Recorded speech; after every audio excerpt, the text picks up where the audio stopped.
દમણના ધૂળેઠા coastal highway પર eco car અને ઉભેલી ટ્રક વચ્ચે ભયાનક અકસ્માત. કાર ચાલક યુવાનનું ઘટના સ્થળે જ કરુણ મોત. સંઘ પ્રદેશ દમણના કોસ્ટલ હાઈવે પર શનિવારે મોડી રાત્રે કમકમાટીભરી અકસ્માતની ઘટના સામે આવી છે, જેમાં રસ્તાની વચ્ચે ઉભેલી ટ્રકની પાછળ ઇકો કાર ધડાકાભેર ઘૂસી જતા કાર ચાલકનું ઘટના સ્થળે જ કરુણ મોત નીપજ્યું છે. આ અકસ્માતમાં ઇકો કારનો ભયાનક કચરઘાણ નીકળી ગયો હતો. પોલીસ પાસેથી પ્રાપ્ત માહિતી અનુસાર આ દુર્ઘટના શનિવારના રોજ મોડી રાત્રે અંદાજે 2 થી 3 વાગ્યાના સમયગાળામાં ધૂળેઠા કોસ્ટલ હાઈવે પર માનસી પેટ્રોલ પંપ પાસે બની હતી. અહીં ઘણા સમયથી રસ્તા પર કામ ચાલી રહ્યું હોવાથી રસ્તાની વચ્ચે એક RJ GC 4657 નંબરની ટ્રક ઊભી હતી. આ દરમિયાન નાની દમણથી પાતલિયા તરફ જતી Eeco car number GJ 15 CD 2445 પૂરપાટ ઝડપે આવી રહી હતી. અંધારામાં અને તેજ ગતિએ આવતી કાર સીધી જ ઉભેલી ટ્રકની પાછળ ધડાકાભેર અથડાઈ હતી. આ અથડામણ એટલી જોરદાર હતી કે કારના આગળના ભાગ અને કેબિનનો ભયાનક ભૂક્કો બોલી ગયો હતો. કારનો એન્જિનનો ભાગ સંપૂર્ણપણે કચડાઈને ચાલકની સીટ સુધી આવી ગયો હતો. કારની અંદર ચાલક અરવિંદ કુમાર બબુ યાદવ, ઉંમર વર્ષ 30 વર્ષ, હાલ રહેવાસી ડોરી કડૈયા, મૂળ યુપીના ભાવપુર અંદર જ દબાઈ ગયો હતો. અકસ્માતનો અવાજ સાંભળીને નજીકમાં રસ્તાનું કામ કરતા કામદારો અને સ્થાનિક લોકો તાત્કાલિક ઘટના સ્થળે દોડી આવ્યા હતા. તેઓએ કારમાં ફસાયેલા ચાલકને બહાર કાઢવા માટે ભારે જહેમત ઉઠાવી હતી. લોકો કારના તૂટેલા ભાગોને ખસેડીને ચાલકને બહાર કાઢવામાં આવ્યો હતો અને તાત્કાલિક 108 મારફતે હોસ્પિટલમાં ખસેડવામાં આવ્યો હતો, જ્યાં ફરજ પરના ડોક્ટરે યુવકને મૃત જાહેર કર્યો હતો.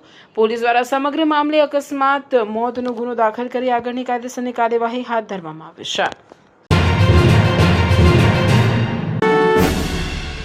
દમણમાં બ્લિંકિટની ઘોર બેદરકારી. ગ્રાહકને પધરાવ્યું સડેલું અને દુર્ગંધ મારતું દહીં. રિફંડ આપવાને બદલે કંપનીએ કર્યા હાથ-હથ્થર. સંઘ પ્રદેશ દમણમાં તાજેતરમાં શરૂ થયેલી ઓનલાઈન ગ્રોસરી ડિલિવરી એપ બ્લિંકિટની સેવામાં મોટી લાલિયાવાડીને ગ્રાહકોના સ્વાસ્થ્ય સાથે ચેડા થતા હોવાનો ગંભીર કિસ્સો પ્રકાશમાં આવ્યો છે. પ્રાપ્ત વિગતો અનુસાર દમણના રહેવાસી સલમાન શેખ નામના યુવકે ગત 19 મેના રોજ બ્લિંકિટ એપ મારફતે એપિગેમિયા ગ્રીક યોગર્ટ બ્રાન્ડના દહીંના 10 ડબ્બાનો ઓર્ડર આપ્યો હતો. ડિલિવરી મળ્યા બાદ 19 તારીખે જ્યારે યુવકે દહીંનો પહેલો ડબ્બો ખોલ્યો ત્યારે તેમાંથી તીવ્ર દુર્ગંધ આવતી હતી અને દહીં સદંતર ખરાબ નીકળ્યું હતું.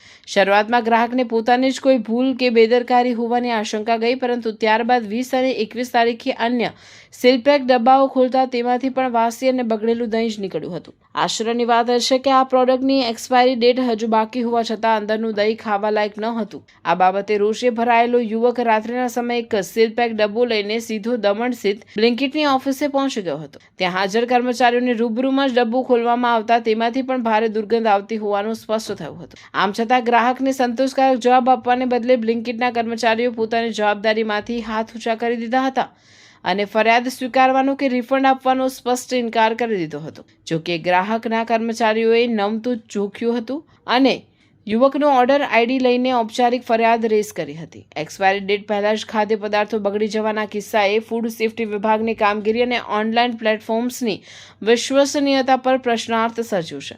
હવે જોવું એ રહ્યું કે તંત્ર અને કંપની દ્વારા ગંભીર બેદરકારી મામલે માત્ર ઠંડુ પાણી રેડી દેવામાં આવે છે કે પછી ગ્રાહકોના આરોગ્ય સાથે ચેડા કરતી આવી લાપરવાહી સામે કોઈ દાખલારૂપ પગલાં લેવામાં આવશે. 19 तारीख को ब्लिंकिट से दही ऑर्डर किया था. ब्लिंकिट में 19 तारीख को दही आया तो एक पीस खराब था, तो हम लोग को लगा कि हम लोग की मिस्टेक की वजह से खराब होगा.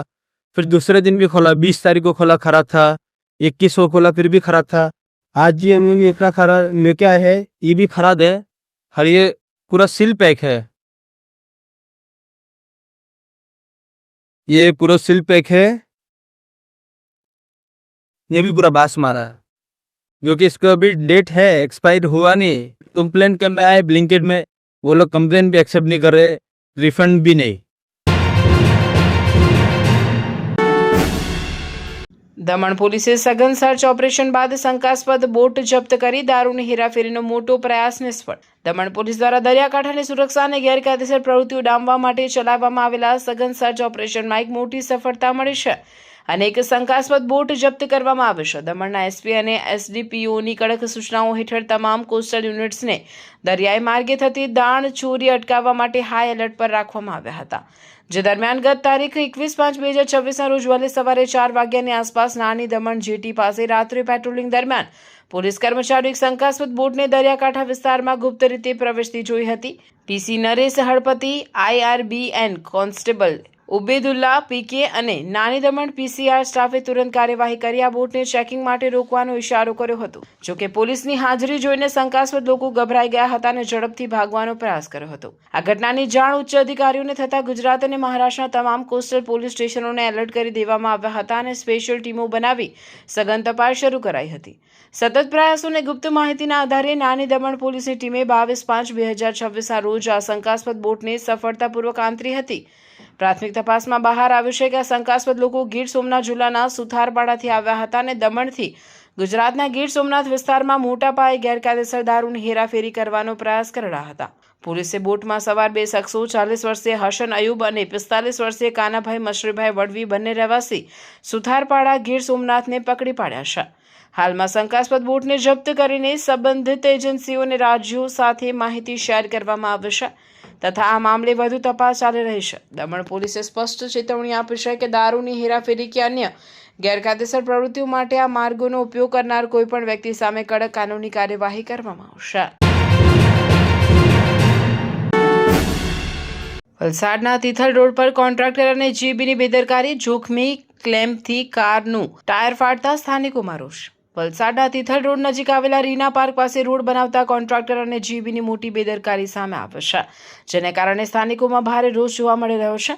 ગત રોજ સાંજના સમયે નિલેશ મોદી નામના સ્થાનિક પોતાની બ્રેઝા કાર નંબર GJ15CR 9311 લઈને દાંડિયા ફળિયાથી પાલી હિલ તરફ જતા રીના પાર્કવાળા રસ્તેથી પસાર થઈ રહ્યા હતા. ત્યારે રોડનું કામ ચાલુ હોવાથી ટ્રાફિક વચ્ચે સિગ્નલ લાઇનમાં ડ્રાઈવ કરતી વખતે રસ્તા પર રહી ગયેલા જૂના ટ્રાન્સફોર્મરના 5 થી 6 ઇંચ જેટલા બહાર દેખાતા લોખંડના ક્લેમ્પ સાથે કારનું ટાયર અથડાતા તેમની નવી નકોર કારનું ટાયર બરાબર વચ્ચેથી ફાટી ગયું હતું. માત્ર 5000 કિલોમીટર ચાલેલી ગાડીનું 7500 રૂપિયાની કિંમતનું ટાયર ફાટી જતા નિલેશ મોદીએ તાત્કાલિક હેલ્પલાઇન નંબર પર કોલ કરી ફરિયાદ નોંધાવી હતી અને જીબીના અધિકારી સાથે વાત કરી હતી. ફરિયાદી બાદ જીબીના કર્મચારીઓ રાતોરાત રસ્તા પરથી તે જોખમી ક્લેમ્પ તોડીને કાઢી નાખ્યો હતો, પરંતુ કાર માલિકે રોષભેર સવાલ ઉઠાવ્યો છે કે આ બેદરકારીના કારણે તેમને થયેલા આર્થિક નુકસાનનો જવાબદાર કોણ? અને જો કોઈ બાઇક ચાલક આ ક્લેમ્પ પરથી સ્લીપ થયો હોત તો આંખ ફૂટવા કે બ્રેઇન હેમરેજ જેવું મોટું જીવલેણ અકસ્માત પણ સર્જાઈ શક્યો હોત. તેથી આવી ગંભીર ક્ષતિ રાખનાર અને યોગ્ય ઇન્સ્પેક્શન ન કરનારા જવાબદારો સામે કડક કાર્યવાહી થવી જોઈએ. 5 થી 6 ઇંચ જેટલા રસ્તા ઉપર જ રાખેલા છે, રસ્તાની કોર્નર પર, અને એના લીધે મારી નવી ગાડી જે 5000 કિલોમીટર નથી ચાલી એનું આખું ટાયર ફાડી નાખ્યું, આખી આંગળી જેટલું. અને જ્યારે મેં એ બાબતે 19123 પર કોલ કરીને કમ્પ્લેન નોંધાવી અને અહીંયા પાંચાલ સાહેબને ફોન કર્યો. પાંચાલ સાહેબ એમ કે મારા અંડરમાં 400 થી ઉપર ટ્રાન્સફોર્મર આવે, હું કેટલુંક જોવાનો. અને પછી આ જ્યારે મારી કમ્પ્લેન ગઈ એટલે સાંજે 7:30 વાગે કોઈ ત્યાંથી આવ્યું ને મારા ફોન આવ્યો એ કે અમે આ બધું જોઈ લીધું છે ને અમે કાઢ નાખીએ છીએ. તો મેં કહ્યું તમે ક્યારે કાઢવાના? તો કે કાલે સવારે કાઢશું. આજે સવારે મેં ફોન કર્યો કે ક્યારે કાઢવાના? તો કે અમે તો રાતોરાત જ કાઢી નાખેલું. એટલે એ લોકોનામાં કંઈ પણ એ લોકો જાણે છે કે આમાં કંઈક પ્રોબ્લેમ થયો છે એટલે એ લોકો રાતોરાત કાઢવું પડ્યું ને. અને તમે જોઈ શકો છો જે અત્યારે પણ એ કોન્ક્રીટ તોડીને કાઢેલું છે. તો શું આ લોકોની નુકસાની કે કોઈ પણ બાઇક સ્લીપ થાય તો તેને વ્યક્તિ હેમરેજ થઈ જાય, આંખ ફૂટી જાય, બહુ મોટા ગંભીર સમસ્યા ઊભી થાય. તો આ બધી શું નુકસાનીની રાહ જોયા પછી કાઢે કે પહેલા કાઢવાનું હોય? જીબી મારે એ જ કહેવું છે કે જો એક સાહેબના અંડરમાં 400 ટ્રાન્સફોર્મર હોય તો એવા દરેક સાહેબના અંડરમાં કેટલા ટ્રાન્સફોર્મર હોવાના? અને એનું ઇન્સ્પેક્શન કોણ કરે? એની પાસે જવાબ લેવો જોઈએ. અને જે ઇન્સ્પેક્શન કરીને આ રીતની જે પણ ગંભીર જે ક્ષતિ છે એને દૂર કરવી જોઈએ, જેથી લોકોને આ હાલાકી નહીં ભોગવવી પડે ને લોકોને નુકસાની નહીં થાય. હવે મારે જે 7500 નું ટાયર ફાટી ગયું એનું જવાબદાર કોણ? 586 કરોડની મહત્વાકાંક્ષી અસ્ટોલ યોજના કાગળ પર, કપરાડામાં પાણી માટે વલખા મારતા ગ્રામજનો, મીડિયા રિપોર્ટ બાદ તંત્ર સફાળું જાગ્યું. ગુજરાત સરકારના હર ઘર જળ અને વિકાસના મોટા દાવાઓ વચ્ચે વલસાડ જિલ્લાના આદિવાસી વિસ્તાર કપરાડાની વાસ્તવિકતા કંઈક અલગ જ ચિત્ર રજૂ કરી રહી છે. વર્ષ 2018માં વડાપ્રધાન નરેન્દ્ર મોદી દ્વારા 586 કરોડ રૂપિયાના જંગી ખર્ચે અસ્ટોલ ગ્રુપ વોટર સપ્લાય યોજનાનું ભૂમિપૂજન કરવામાં આવ્યું હતું. આ યોજના હેઠળ માધુબેન ડેમમાંથી પાણી લિફ્ટ કરીને કપરાડા અને ધરમપુરના 174 જેટલા પહાડી ગામો સુધી પહોંચાડવાનો દાવો કરવામાં આવ્યો હતો. જોકે ગ્રાઉન્ડ ઝીરોની પરિસ્થિતિ એ છે કે આજે પણ કપરાડાના અનેક ગામોમાં પીવાના પાણી માટે ભારે હાહાકાર મચ્યો છે. સ્થાનિક મહિલાઓ અને નાના બાળકો જીવના જોખમે સુકાઈ ગયેલા કુવાઓમાં ઉતરીને કાદવવાળું પાણી કાઢવા માટે મજબૂર બન્યા છે. પાઇપલાઇન અને નળની સુવિધા હોવા છતાં તેમાં એક ટીપું પાણી આવતું નથી, જેના કારણે ગ્રામજનોને રોજિંદી જરૂરિયાતો માટે ભારે સંઘર્ષ કરવો પડી રહ્યો છે. આ ગંભીર જળ સંકટ અંગે મીડિયામાં અહેવાલો અને દ્રશ્યો પ્રસારિત થયા બાદ સ્થાનિક વહીવટીતંત્ર સફાળું જાગ્યું હતું. ગ્રામજનોનો આક્ષેપ છે કે મીડિયામાં હકીકત સામે આવતા અને પોલ ખુલતા જ અધિકારીઓ દ્વારા કેમેરા સામે પરિસ્થિતિને સામાન્ય બતાવવા માટે રાતોરાત સુકાઈ ગયેલા કૂવાઓમાં પાણી છોડવામાં આવ્યું. લોકોના મતે આ માત્ર તંત્રનો દેખાડો હતો અને કેમેરા હટતા જ ફરીથી સૂકા કૂવા અને ખાલી વાસણો સાથે તેમની મુશ્કેલીઓ યથાવત રહી હતી. કરોડો રૂપિયાના ખર્ચ અને મસ્ત મોટા ઉદ્ઘાટનો છતાં પાયાની જરૂરિયાત ન સંતોષાતા લોકો સવાલ ઉઠાવી રહ્યા છે કે આખરે યોજનાના 586 કરોડ રૂપિયા ગયા ક્યાં અને આ વહીવટી નિષ્ફળતા પાછળ કોણ જવાબદાર છે.